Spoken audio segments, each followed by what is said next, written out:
Chers amis, soyez la bienvenue dans notre deuxième épisode de Conversation with Fonyo Maïmouna, édition spéciale Bénin.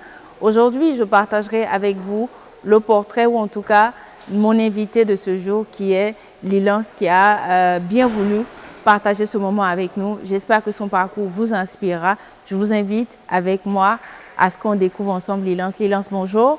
Bonjour Madame Maïmouna.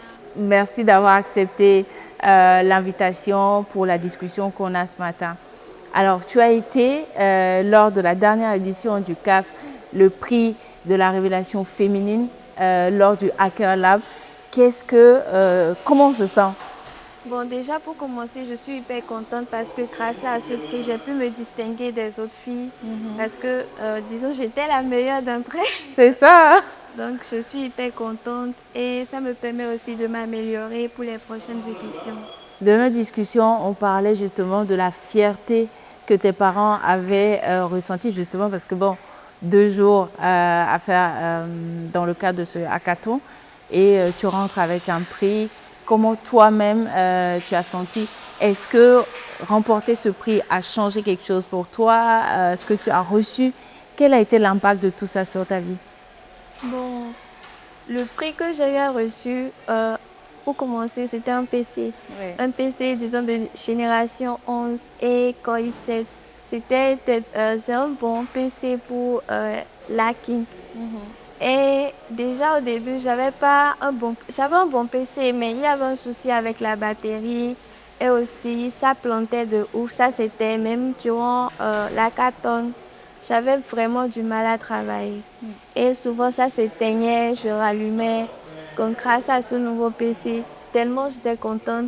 Et aussi, ça me permet de ne plus penser à comment acheter la batterie de très tôt.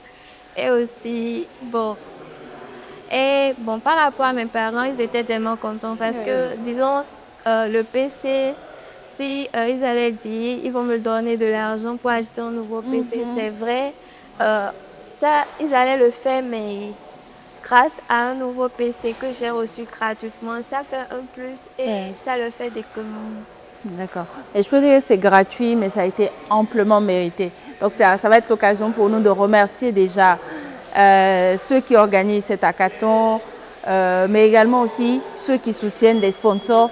Voici la preuve que cet hackathon a tout le droit d'exister et que votre soutien fera toujours la différence. Aujourd'hui, elle est dotée d'un ordinateur, comme elle le dit, qui lui permettra de travailler. Et franchement, ça sera grâce à vous. Et c'est l'occasion de vous remercier avant qu'on continue la discussion, justement. Alors, ta participation au Hacker Lab, était-ce la première fois? Pourquoi et comment tu arrives à te dire, bon, je vais essayer le Hacker Lab cette année? Bon, déjà, je suis titulaire d'une licence professionnelle en sécurité informatique et j'ai voulu postuler pour des stages professionnels. Déjà, je voulais le faire à la CINI ou à la CENI parce que c'était au Bénin, c'était les deux entreprises où la sécurité était mieux et j'avais plus de chances d'apprendre plus des experts en cybersécurité. Mais le souci, c'est qu'il ne suffisait pas de déposer Un CV. un CV pour être recruté. Il fallait se démarquer, il faut être un talent. Exactement. Et bon, j'avais la chance, j'ai eu des collègues ici et je leur ai demandé comment ils ont fait pour être recrutés. Et il y avait quelques-uns qui m'ont dit c'était durant les hackathons qu'on les a remarqués. Donc je me suis dit pourquoi ne pas aussi participer et être finaliste. Peut-être si je mettais finaliste Hacker Lab dans mon CV, bon, et que je redéposais le dossier, ça allait marcher. C'est ainsi que j'ai participé au Hacker Lab. Déjà, c'est une première édition pour moi et pareil pour mon équipe. C'était pas moi qui avais reconstruit l'équipe. Il y avait un supérieur à moi. Il nous a formés. On était au nombre de 4 au début. Puis, il y avait une dame qui avait désisté. Donc, on était restés 3 durant la qualification. C'était durant un mois, je ne dormais même pas parce que je voulais être qualifiée. Et maman me disait, est-ce que tu es sûre? Maman, au début, elle ne comprenait pas le concept. Donc, tout le temps, j'étais dans la chambre, je travaillais. Et bon, après, par la grâce de Dieu, on a été qualifiés. Ah, génial, ouais. Et c'était le but, c'était ce que je voulais. Je voulais juste être qualifiée, mais être finaliste. Et c'était suffisant pour toi? Oui, c'était suffisant pour moi. Donc, concernant la finale, moi, j'avais dit à mes copines que je voulais plus participer, que j'avais déjà atteint mon but. Et c'est là, elles m'ont dit non, d'aller voir comment ça se passe. Et après, bon, peut-être l'année prochaine, je pourrais y participer réellement. C'est comme ça que je suis venue à la finale. Et à la finale, on voulait être dans le top 10. Ouais. Parce qu'on était 11e, on voulait être dans le top 10. Et bon, j'ai eu à beaucoup travailler. Parce que déjà, quand la compétition a commencé, je me sentais pas bien. Donc, je prenais des médicaments de douleur.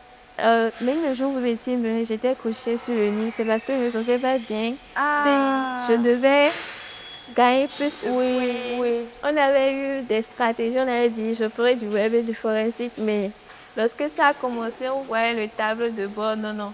Chacun faisait ce qu'il comprenait. Oui. Donc, il n'y avait pas de qui est fort. Oui, il n'y avait pas de... Chacun tapait là où il pouvait, Exactement. Et c'est comme ça que je me suis retrouvée à plus de 5000 points sur 10 000 points en équipe. En équipe, on a eu à faire plus de 10 000 points. Mais personnellement, j'ai eu à faire plus de 5 000 points. Donc, c'est un peu ça. Et à la fin, il se pourrait que je sois celle qui a eu plus de points féminines. Non, c'est pas il se pourrait. Tu as été celle qui a eu le plus de points et ce qui t'a valu justement le prix de la révélation féminine de Hacker Lab 2025 ici. Oui, et je m'y attendais pas parce que je me disais, il y a eu des gens qui ont eu le temps de se préparer durant 1 an. Et qu'est-ce que moi, je viendrais faire là, quoi. Tellement je doutais de moi, je me disais, qu'est-ce que... Et déjà, quand je voyais le tableau de bord, je voyais les autres sommes, je me disais, qu'est-ce que moi, j'aurais à faire là. J'avais peur. Donc, il y avait ça aussi qui avait joué. Et donc, à la fin, je pense qu'il y a une grosse sensation de satisfaction que tu as dû ressentir quand même. Oui. Quand Parce j'ai que, reçu le PC. voilà, juste de venir en te disant, je veux juste être qualifiée, passer par toutes ces difficultés, que ce soit sur le matériel, ton ordinateur que tu avais, les équipes, parce que ce n'est pas toujours facile, finir tout ça. Et puis, bon, première participation, un prix. Ça, je pense que tu as dû sentir beaucoup de fierté, mais en tout cas bravo. Et ça témoigne de ton engagement, de ton implication et de comment tu mets du sérieux dans tout ce que tu fais. Est-ce que, en dehors des compétitions et de l'école, il y a des projets spécifiques sur lesquels tu travailles en tant qu'experte que tu veux bien nous partager? Bon, si. Petite précision, n'oublie pas. Oui. Peut-être que les DG de la CENI et de l'ANSSI vont regarder cette vidéo. Okay. Donc, c'est le moment de vraiment, comme on dit, faire un bon placement de tes compétences et de ton expertise pour qu'ils se disent il faut qu'on aille chercher Lilas. Ok. Bon, disons, au ministère de la Justice, je n'avais pas postulé là-bas, mais j'ai eu la chance. Ils m'ont demandé de venir travailler avec eux sur un projet. C'était une application mobile, Justice BJ. C'est sorti, mais c'est pas encore... Ça reste encore la finalisation et tout. D'accord. Mais c'était sorti depuis. Donc, j'étais la seule développeur mobile. Ils avaient déjà fait le back-end. Donc, j'avais fait le mobile. Et bon, vu qu'ils ont vu que le travail n'était pas fait, ils m'ont demandé de travailler sur d'autres applications en interne qui restent confidentielles. Donc, j'ai eu à travailler sur les applications mobiles, j'ai eu à coder les applications et tout. Et à part ça, ils m'ont laissé les applications web pour faire les tests de 15 jours. Parce que j'avais fait la sécurité informatique et je voulais être analyste cybersécurité. Okay. Donc, pour tester mes compétences et tout, je faisais les tests de sécurité. Et ils m'ont donné un format pour faire le rapport. Au début, c'était pas comme ça le rapport, mais avec le temps, je me suis habituée. Et quand ils ont fait de recrutement récemment, ils m'ont même appelé pour faire de formation pour les nouveaux analystes cybersécurité. À part ça, je fais partie de la communauté BJ White Hat. Et avant, j'étais commissionnaire au compte. Et j'ai eu l'occasion, il y avait les membres de l'organisation de Pico CTF qui étaient venus au Bénin. Il y avait 2 dames. Donc, ils devaient donner, ils devaient donner une formation Pico CTF à Epitech, Aegis et d'autres universités informatiques. Donc, j'avais eu l'opportunité d'être avec eux, avec une collègue, d'être leur guide et aussi de les aider pour la formation. On était allés à Epitech, il y avait des gens qui ne comprenaient pas, donc je les aidais pour voir à quel moment ils sont bloqués et tout. Donc, il y avait eu ça aussi. D'accord. En tout cas, c'est très intéressant ce que tu expliques. Donc, dans l'ensemble, si on comprend ton expertise à toi, ça serait quoi? Quel est le domaine clé spécifique que toi, tu penses, enfin, que tu proposes pour récapituler un peu? Bon, je dirais pas que je propose, mais j'apprends trop. Analyse cybersécurité et développeur mobile. D'accord. Bon, j'aime aussi le foresting, l'investigation et tout. Et bon, si j'ai l'opportunité de travailler dans une entreprise qui fait tout ça, je pourrais plus m'améliorer et aussi en alternance faire mon master. D'accord. Et à titre d'exemple, si par exemple tu avais le DG de la CENI devant toi, qu'est-ce que tu peux apporter aujourd'hui à la CENI? S'il te pose cette question pour te dire, c'est la clé pour ton recrutement. C'est la clé de ton recrutement. C'est la clé de mon recrutement. Ouais. Bon, déjà, je suis une personne très endurante. Je me donne à fond quand je commence quelque chose. Ouais. Et en termes de sécurité, déjà, je peux commencer avec les pentests web et aussi plus approfondir avec le mobile et aussi d'autres, si j'ai l'occasion. D'accord. En tout cas, c'est très bien dit. Mais également aussi, il y a d'autres engagements que tu as au niveau communautaire. Il y a les initiatives que tu accompagnes. Tu es partie prenante de certaines organisations. Est-ce que dans le cadre de ton parcours, il y a... est-ce que la cybersécurité, dès le départ, c'était quelque chose que tu voulais faire, qui a influencé tes choix? Et est-ce qu'il y avait des modèles féminins auxquels tu t'identifiais et que tu te disais, bon, je veux ressembler peut-être à cette femme? Après le bac, déjà pour le bac, je voulais juste avoir 10 ou étudier à dans une bonne université. Donc c'était ça le plan au début. Je ne savais pas encore quelle université je serais. Et j'ai eu la chance d'avoir un frère qui a plus d'ancienneté et qui m'a dit, tiens, la cybersécurité, l'informatique en général, c'est bon, surtout si tu es une fille, parce qu'il n'y a pas trop de filles dans le domaine et que c'est une opportunité pour moi déjà que j'étais forte en mathématiques. Donc, je pourrais vite m'habituer et en faire un métier. Au début, je trouvais ça bizarre.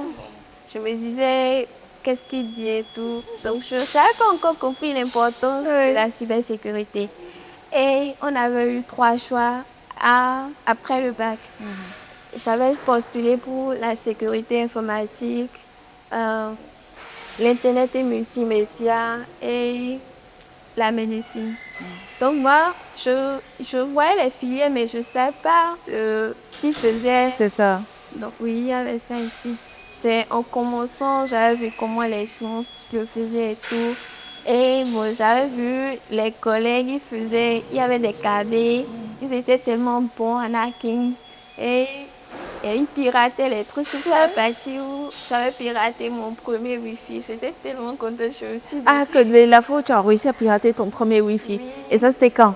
Je crois que c'était en première année ou deuxième année où j'avais appris ça. Et je me suis dit, oh là là, donc, c'était un peu ça. Au début, c'était pas trop ce que je voulais, mais en fin de compte, j'ai vu que c'était quelque chose que je voulais faire parce que déjà, il fallait être curieuse et aussi, il fallait assez réfléchir. Donc, je me suis dit, c'est dans ça que je ferai. D'accord. Alors, il y a un exercice que je me dis qu'on pourrait essayer ensemble. C'est celui de te faire te fermer les yeux et te poser la question de savoir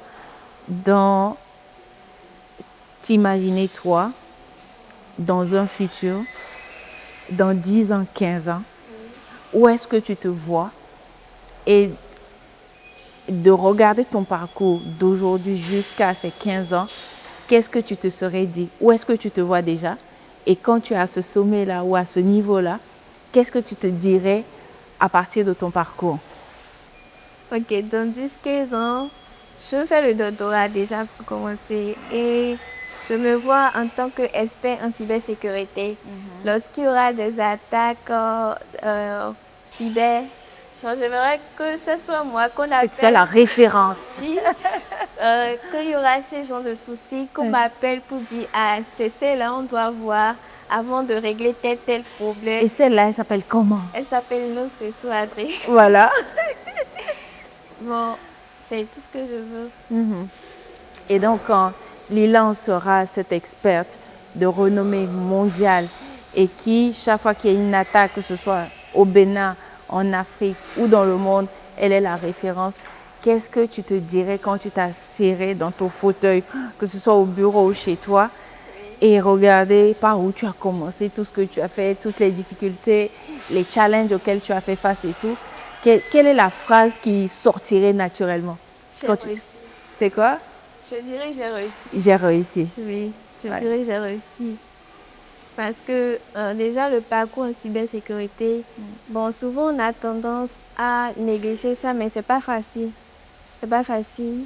Et si j'arrivais à avoir déjà mon master et après le doctorat en cybersécurité, je serais déjà hyper contente de moi, hyper fière parce que je n'ai pas désisté, je n'ai pas abandonné. Et s'il arrivait que déjà je sois une espèce de renom, oh, je serais plus heureuse. Et ça serait légitime. Oui. Qu'est-ce que tu dirais aujourd'hui de la situation de la représentativité féminine dans le domaine de la cybersécurité? Est-ce que tu penses qu'il y a davantage de femmes, il y a plus de femmes, il y a moins de femmes? Quelle est la situation selon ton regard? Bon, je dirais que d'hier aujourd'hui, ça a augmenté. Avant qu'on avait commencé, il n'y avait pas assez de femmes. Et même les CTF, l'année passée, c'était pour le Hacker Lab, c'était une seule fille qui avait gagné, qui était qualifiée. Bon, je n'avais pas participé. Et il y avait une communauté où un gars disait pourquoi il n'y avait pas assez de femmes. Ouais. Il y avait même cet aspect qui m'a même poussé à faire le Hacker Lab. Il avait dit que c'était plus des garçons et que ça soit aussi, il y avait aussi des femmes qui le faisaient. Donc, je crois que je dirais à mes soeurs, certaines personnes ont tendance à croire que la cybersécurité est très difficile. Même ma soeur, hier, m'a dit, non, je ne veux pas faire IFRI parce que c'est déjà trop pour moi, je fais le design. Et je me suis dit, non, la cybersécurité, c'est facile, c'est vrai, tu apprends plus, mais quand tu te donnes, tu vas plus te retrouver. Il faut se donner à fond, il faut apprendre. Et il ne faut pas dire, je suis une femme, non. Il faut faire comme les hommes. Alors, selon toi, quels sont les 3 conseils ou les 3 orientations ou aptitudes qu'il faut avoir pour réussir dans la cybersécurité? Dans la cybersécurité, déjà, il faut avoir le courage.